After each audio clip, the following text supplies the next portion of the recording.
professora Elisângela de História. Hoje nós vamos iniciar mais uma videoaula, tudo bem? Falando sobre o povoamento e a expansão do território brasileiro, mas foquem aqui Brasil colonial. Bora lá então iniciar a nossa videoaula?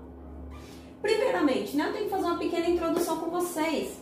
Como foi que o Brasil saiu do Tratado de Tordesilhas, que pegava da região do Maranhão até a região aqui de Laguna, que a gente conhece, e acabou se expandindo toda essa parte aqui mais a oeste? Como foi que isso ocorreu? Por que aconteceu? Com qual objetivo? Eu estarei respondendo todas essas perguntas agora, tudo bem? Primeiramente, geograficamente o Brasil ele está na 5ª posição, um dos maiores países em questão territorial. A gente só perde apenas para Rússia, Canadá, Estados Unidos e China, tudo bem? No ano da nossa independência, que foi no dia 7 de setembro de 1822, a gente já consegue observar o quê? Que o nosso território brasileiro, ele já era praticamente o território atual, que a gente conhece aqui, em pleno século XXI. Só vamos retirar praticamente a região que a gente conhece como Acre, tudo bem? Sempre tem as piadinhas aí, com a região do Acre. Não façam piada, que eu já comentei com vocês que eu tenho um irmão que nasceu lá, um irmão acriano, tudo bem? Vamos aqui então, 5,6 milhões de quilômetros quadrados do território brasileiro, até então, não pertenciam aos portugueses, porque estava, atrás da linha de Tordesilhas, e todos esses territórios pertenciam a quem? Principalmente, ou melhor, unicamente aos espanhóis, tá bom? Claro que os paulistas vão acabar sendo um dos grandes responsáveis por expandir esse território e até posteriormente também, que a gente já falou em algumas outras videoaulas, quando há uma coisinha na história chamada União Ibérica, esse tratado ele praticamente é retirado aí, de cena. Mas continuando, voltando aqui para o Brasil colônia, tudo bem?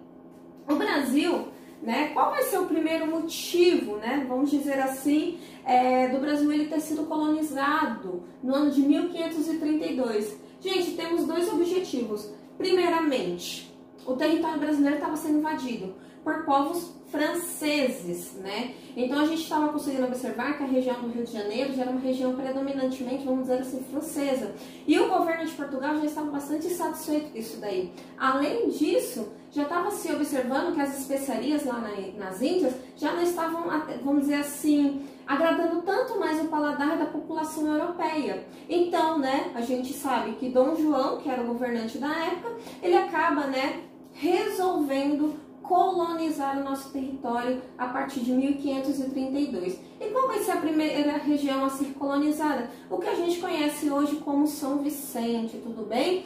Aí sim, através de São Vicente, vai ser dividida as capitanias hereditárias, que eu já disse para vocês em outras videoaulas, mas aqui o nosso foco principalmente é como, quais foram os pontos, principalmente de expansão. Temos 3 focos aí. Primeiramente, a região de São Vicente, que vai, pegar principalmente mais a região ao sul e a região um pouco mais, central. Também pegamos aqui o que a gente conhece como litoral nordestino, principalmente a região aqui a gente pega aqui Bahia, Pernambuco, vão acabar também se expandindo, mais para essa região. E também o litoral norte, que a gente pega aqui principalmente, a região do Pará, que vai, vamos dizer assim, colonizar o que a gente conhece hoje como a região da Amazônia. Tudo bem, então? Bora lá, então, para o próximo slide. Primeiramente, eu disse para vocês que tinham 3 focos. Eu vou explicar esses 3 focos, mas logo de início a gente já vai se iniciar aqui com São Vicente, tudo bem? São Vicente, a gente já começa a observar que ela vai ser um dos territórios que vai fazer a implementação, da cultura da cana-de-açúcar. Só que São Vicente, por mais que ele tenha prosperado durante um período, vai chegar um momento que ele não vai conseguir concorrer, com Pernambuco. Até porque Pernambuco ele tinha um solo muito mais fértil, e questão, assim, vamos dizer assim, de estratégia, em localização, ele estava muito mais próximo à Europa do que São Vicente. Isso acabou fazendo que grande parte desses engenhos, acabasse entrando em decadência. O que antes São Vicente era, vamos dizer assim, uma capitania de exportação, agora praticamente ela está né, de subsistência.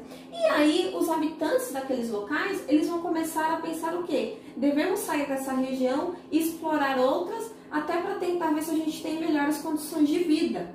Onde literalmente esse povo de São Vicente, eles saem do litoral, sobem a Serra do Mar e aí sim, né, começa a povoar, começa, vamos dizer, a conquistar outros territórios. Entre esses territórios que eles acabaram conquistando, vamos dizer que foi o primeiro foco aí, a gente pega principalmente a região ali, né, do que a gente conhece, de Santo André, e no caso aqui, né, de São Paulo também. A fundação de São Paulo, a gente vai, né, sempre colocar junto com os jesuítas, né? Porque nessa empreitada vieram 12 jesuítas e esses jesuítas acabaram fundando, né, o pátio do colégio, em que lá, né, nada mais era do que um reduto de missões, e ali eles ficavam com o principal objetivo, né, de catequizar e ensinar esses indígenas, tá bom? Então aqui a gente já consegue observar que por mais que esses habitantes da região de São Vicente, eles saíram e vieram para São Paulo com o principal foco de tentar melhorar a condição de vida, a gente vê que economicamente eles ainda permanecem da mesma forma e às vezes um pouco até mais isolado. Então, por esse motivo, a gente consegue observar que eles vão acabar deixando a região de São Paulo e vão começar a se adentrar, né, mais ao interior, com dois principais objetivos. Primeiramente, é escravizar, né, os indígenas que eles consideravam dóceis, né, principalmente esses indígenas de redutos de missões, e além disso, né, de escravizar, tentar conquistar o que a gente conhece, né, como ouro e prata, porque até então a gente está conseguindo observar que outras regiões, né, do nosso continente americano já se encontrou esse metal tão precioso e no Brasil ainda não se tinha qualquer tipo, vamos dizer, ainda de menção, né? Então por esse motivo eles acreditavam fielmente que poderia sim, né, existir ouro e prata no território brasileiro, mas que talvez estivesse escondido um pouco mais no interior, tá bom? Continuando aqui, por qual motivo esses, vamos dizer assim, eu já vou começar a falar para vocês bandeirantes, nesse caso esses paulistas, tá? Porque esses bandeirantes, porque esses paulistas, eles fizeram tanta questão de atacar essas missões ou reduções? Pelo principal objetivo, esses jesuítas, principalmente pegando na região mais ao sul, né, do nosso território, a gente pega aqui Santa Catarina, a gente pega aqui Paraná, Rio Grande do Sul, tinha muitas missões jesuíticas, né? E por ser uma região que pertencia aos espanhóis, então eles acabaram fazendo o quê? Invadindo com o principal objetivo de escravizar esses indígenas. Mas por que necessariamente esses indígenas das missões? Primeiramente, eles já estavam com uma vida totalmente sedentária, porque dentro dessas missões, né, existiam casas, existiam pequenas agriculturas, existia a criação de gado, né, então eles já tinham uma vida sedentária. Além disso, né, muitos já falavam o nosso idioma. E terceiro, a gente também já consegue observar, né, que muitos já estavam se acostumados, já tinha aquela culturação, né, do povo branco, e às vezes eles viam até, vamos dizer assim, uma forma de não conseguir sobreviver na mata, e muitos acabavam nem fugindo. Isso daqui acabou sendo, vamos dizer assim, o maior foco desses conquistadores aí. Então o principal objetivo era escravizar esses indígenas, e nesse caso vender, né, essa mão de obra para algumas regiões que ainda não se tinha mão de obra escrava, né? No caso a gente fala aqui africana. Então a gente pega principalmente algumas regiões das Minas, a gente pega algumas regiões do interior, algumas regiões isoladas que necessitavam de mão de obra, mas ainda não tinha essa mão de obra escrava africana. Tudo bem então? Continuando. Vamos aqui. Que nem eu já citei para vocês, né? Eles acabavam invadindo essas missões com o principal objetivo de escravizar, né, esses indígenas, e também, né, acabou surgindo, vamos dizer assim, um novo setor econômico voltado mais para a questão, vamos dizer assim, interna, né, que vai ser o quê? Apressamento de rebanhos, ou seja, a captura de rebanhos. Muitas dessas missões, quando elas eram, vamos dizer assim, totalmente destruídas, e essas fazendas também, essas criações, essa pecuária, muitos desses animais acabavam se espalhando. E aí, o que esses paulistas começaram a fazer? Começaram a reunir eles e criar fazendas de gados, principalmente na região mais ao sul do nosso território e também no interior do estado de São Paulo. Qual era o objetivo deles fazerem isso daí? Primeiramente, o gado, né, ele trazia a pele, né, o couro, que nesse caso ele dava para si fazer sela, fazer roupa, entre outras coisas mais. Temos a carne, que era para o próprio consumo, né? O próprio animal, o gado, servia como transporte, servia, né, para movimentar o moinho. Então, assim, era um animal, vamos dizer assim, muito valoroso aqui no nosso território. Então, esses paulistas, eles começaram a fazer o quê? A fazer esse apressamento, né, e começaram a cada vez mais multiplicar, vamos dizer assim, essas fazendas aí de gado. Então, isso também vai ser uma das consequências dessas invasões a essas missões jesuíticas, tudo bem? Que nem eu já tinha dito para vocês, tanto eles procuraram, né, no interior do nosso território brasileiro, e final do século XVII, né, acabou se encontrando através, né, de um próprio bandeirante paulista, aqui o Antônio Rodrigues Arzão, ele que vai ser o responsável aí por encontrar, vamos dizer assim, a primeira mina de ouro nas regiões das Minas, né, que a gente conhece hoje popularmente como Minas Gerais, tá bom? Hoje o estado de Minas Gerais. E através, né, dessa exploração que acabou ocorrendo, que vai ser bastante maciça, né, da exploração de ouro, vai acabar ocorrendo na história, que depois eu vou estar, né, gravando para vocês uma videoaula falando sobre algumas revoltas coloniais. Eu não vou dizer agora nesse vídeo, até para ele não se estender e a gente não perder o nosso foco, que vai ser, né, a Guerra dos Emboabas, que vai acabar tendo um embate entre os paulistas e, no caso, os emboabas, que eram chamados de estrangeiros, vamos dizer assim, Tio de Artes, me ajuda aí. Pejorativo? Isso, Oh, meu Deus do céu. Pejorativo. Obrigada, ele falou aí, gente. Nossa, tem vezes que dá um travo, né, na língua, mas vamos lá. Tio de Artes sempre participando aqui das minhas videoaulas. Continuando aqui. Então, através desse embate, né, entre esses dois grupos, até porque quando se descobre ouro nas minas, né, vai vir pessoas de várias regiões, não só do nosso território, mas de outros territórios também, né? No caso, eu estou falando até participação principalmente de estrangeiro. Isso vai fazer com que os paulistas acabem deixando a região, né, das Minas Gerais e se adentrem um pouco mais ao nosso território, e aonde também, né, vai acabar sendo descoberto ouro em duas outras regiões. Nesse caso aqui, Mato Grosso e Goiás. Tio de Artes, faz uma gentileza pra mim. Volta um slide antes. Gente, eu peguei essa imagem aqui pra vocês, que eu achei bem interessante, né? Quem já não foi lá no Ibirapuera e não viu, né, esse monumento aqui aos bandeirantes. E aqui, né, eu peguei pra vocês, é como se fosse uma pequena crítica, né? Então a gente vê aqui, né, o grande líder, né, desses, vamos dizer aqui, desses bandeirantes. E aqui tá bem escrito aqui: bora pra Amazônia, moçada. O mito liberal geral, o garimpo em terra indígena.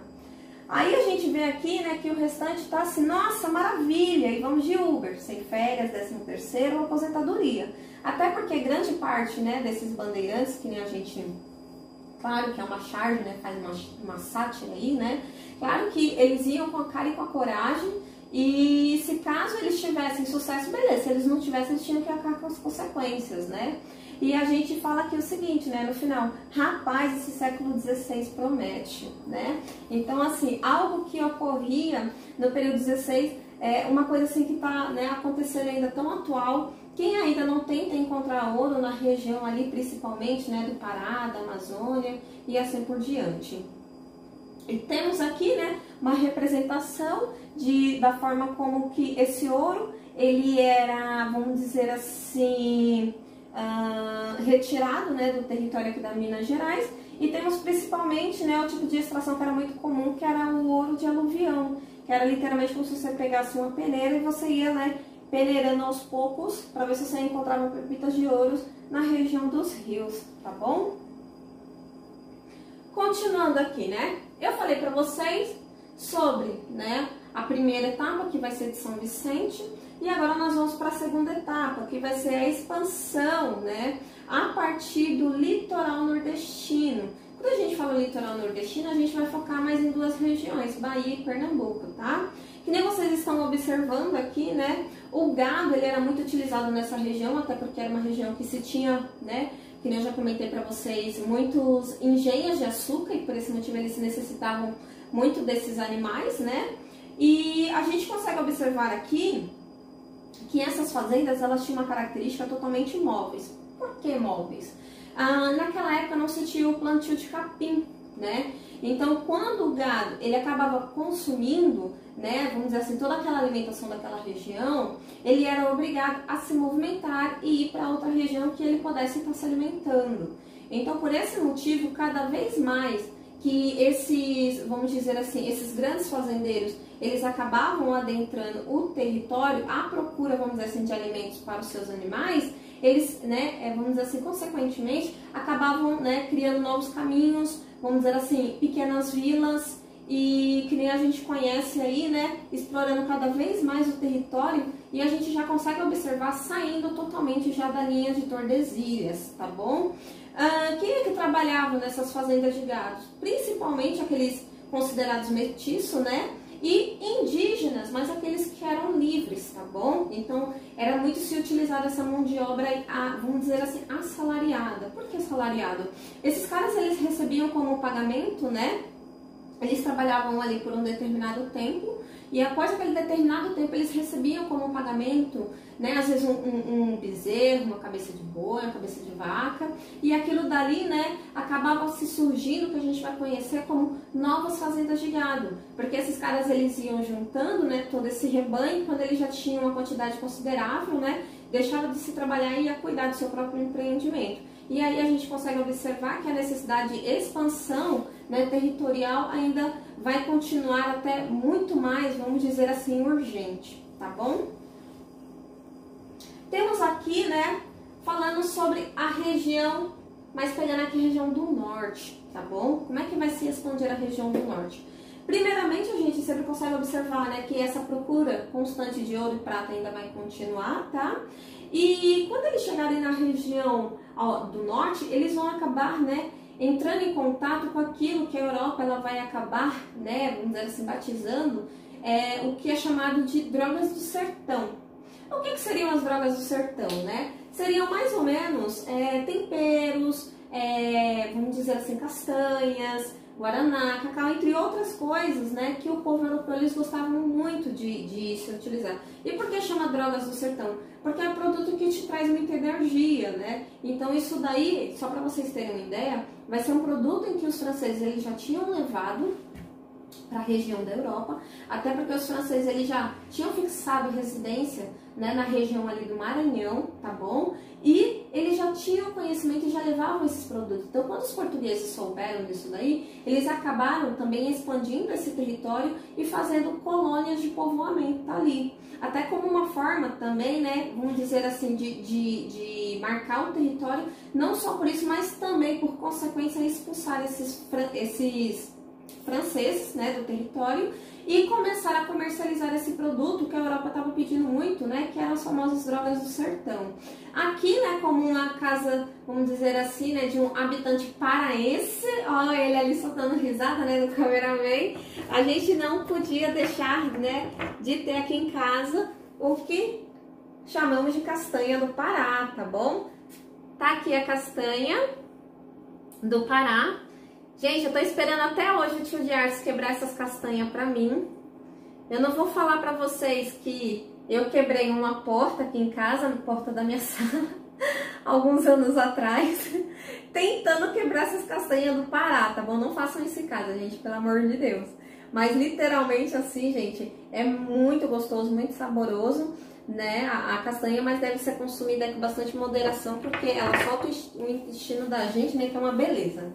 Mas continuando aqui, né, que nem eu falei pra vocês, as drogas do sertão, inconsciente, ela vai acabar substituindo o que a gente, né, já tinha visto lá, vamos dizer assim, no século XV, que no caso seria, né, as especiarias. Então, esses novos produtos sendo introduzidos na Europa, vai acabar trazendo um novo, vamos dizer assim, um novo paladar, né, para aquela alimentação que a gente sabe que na Europa era uma coisa assim praticamente muito sem gosto, tá bom? Que nem eu disse para vocês, eu acho que a maior consequência da expansão da região norte vai ser o quê? A expulsão principalmente dos franceses. Os franceses eles vão acabar saindo da região que a gente conhece como do Maranhão e eles vão subir um pouco mais o mapa, né? Todo mundo aí é muito intelectualizado, né, com essa questão aí de mapa, né, da questão geográfica, e vai lembrar de um pequeno país chamado Guiana Francesa. O território da Guiana Francesa, ele faz fronteira com o Brasil, que nesse caso a gente pega aí com a região da Amazônia, tá? E por qual motivo eles acabaram fixando nesse novo território? Gente, o mesmo objetivo, tentando ainda de qualquer forma, vamos dizer assim, passar a mão nas drogas do sertão. Tudo bem? Vamos aqui então, eu falei para vocês sobre bandeirantes, né? Então eu coloquei aqui esse slide para vocês, que vai ser uma forma assim muito mais fácil de exemplificar e de vocês entenderem, né? Quando eu estiver falando sobre esse termo. Primeiramente, né, vamos ter aqui as entradas. O que eram as entradas? Eram expedições, né? Só que eram expedições com caráter oficial, ou seja, a coroa portuguesa, ela mandava fazer, né, vamos dizer assim, essa exploração, e ela tinha como principal objetivo, né, que eu já disse para vocês, explorar o território e principalmente tentar, né, conquistar estrangeiro que estavam invadindo o nosso território. Gente, o Brasil, hoje a gente para observar, ele é gigantesco, né? Eu fico pensando na Marinha Brasileira, o quanto deve ser difícil, né? Vamos dizer assim, de fiscalizar tudo isso aí. Imagine, né? A gente fala século XV, século XVI. Isso daí era praticamente impossível. De que forma, né? Isso daí seria muito mais propício? Você criando, né, colônias de povoamento. Eu não sei se vocês já observaram, né? Eu e o Tio Diarto, a gente gosta muito de viajar nas cidades, né, do interior. E você pode ver que uma cidadezinha para outra, né? Às vezes a distância é questão assim de 20, né? De 20 quilômetros, 30 quilômetros, que às vezes era o tempo de viagem, que o bandeirante ele saía de uma região para ir para outra, né? Então lá ele acabava criando isso daqui, o que a gente conhece como, né? A gente está vendo aqui acampamentos, e alguns desses acampamentos acabavam sendo, vamos dizer assim, territórios fixos, onde começava a se fazer pequenos comércios, né? Principalmente de alimentação, de hospedagem e assim por diante. Então, aqui no interior de São Paulo é muito comum você ver essas cidadezinhas, e todas elas, né, sempre vai ter uma estátua de um bandeirante lá totalmente, vamos dizer assim, imponente, porque ele é que vai ser o grande fundador da cidade, tá? Eu falo pra vocês, 99% das cidades que eu já fui com o Tio de Artes, né, tio?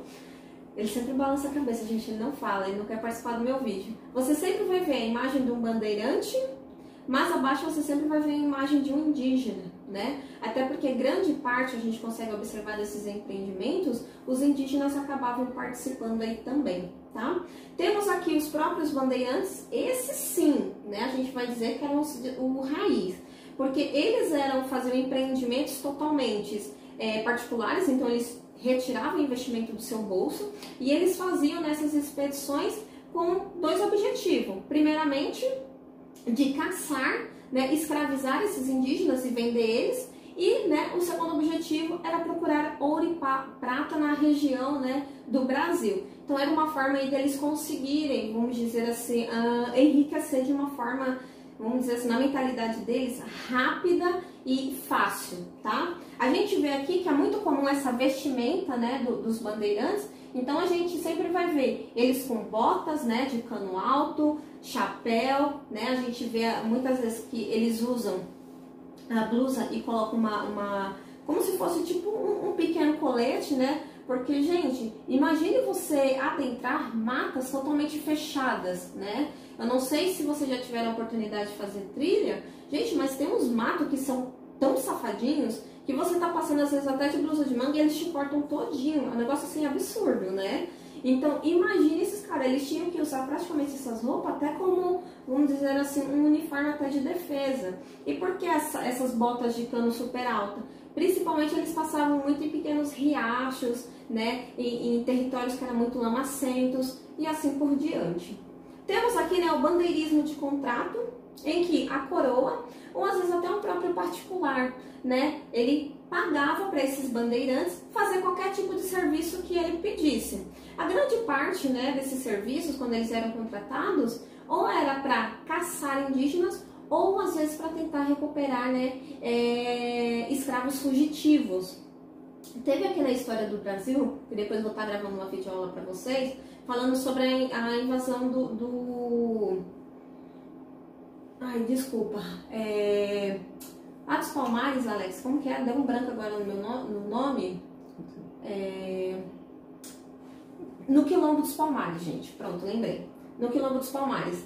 E quem vai acabar invadindo, né, o território do Quilombo dos Palmares vai ser um bandeirismo de contrato, né? Então a gente conhece esse sujeito como Jorge Velho. Ele vai ser contratado, né, pelo próprio governo português, e ele vai acabar invadindo, né, o Quilombo dos Palmares, até como uma forma, vamos dizer assim, de tentar acabar com um dos maiores redutos de escravos fugitivos que tínhamos, né, na região nordestina aí do nosso território, tá? E por último, vamos ter aqui as monções, que monções nada mais eram do que expedições fluviais, tá? O que eles se utilizavam? Grande parte desses bandeirantes, quando eles acabavam fixando o território, que nem eu falei para vocês, nessas regiões mais interioranas, eles se utilizavam muito dos rios. Aqui em São Paulo, gente, o rio Tietê vai ser o maior meio de transporte que eles se utilizaram. Novamente aí, gente, quando vocês vão andar no interior de São Paulo, todas as cidades, elas sempre estão à beira de cidadezinha, perto do quê? Do rio Tietê. Todas essas cidadezinhas, elas estão próximas do rio Tietê. Até porque era um ponto que grande parte desses bandeirantes, né, eles acabavam utilizando esses rios até como forma de estar levando o que a gente vai dizer, né, alimento, roupa, às vezes armamento, né, para esses bandeirantes eles conseguirem adentrar mais ainda no interior, tá? Além disso, eles também tentavam, a gente consegue observar, encontrar ouro nessas regiões, tá bom? Deixa eu ver se tá faltando mais alguma coisa aqui, que às vezes eu posso estar esquecendo. Não. Bem, eu espero, gente, que vocês tenham gostado do vídeo, tá? Se caso vocês tiverem alguma dúvida, vocês podem colocar aqui nos comentários que eu estarei respondendo para vocês.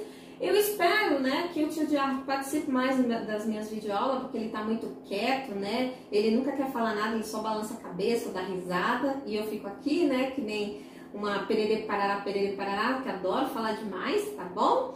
Mas aí, a gente se vê no próximo vídeo. Beijo, beijo, turma. Tchau, tchau.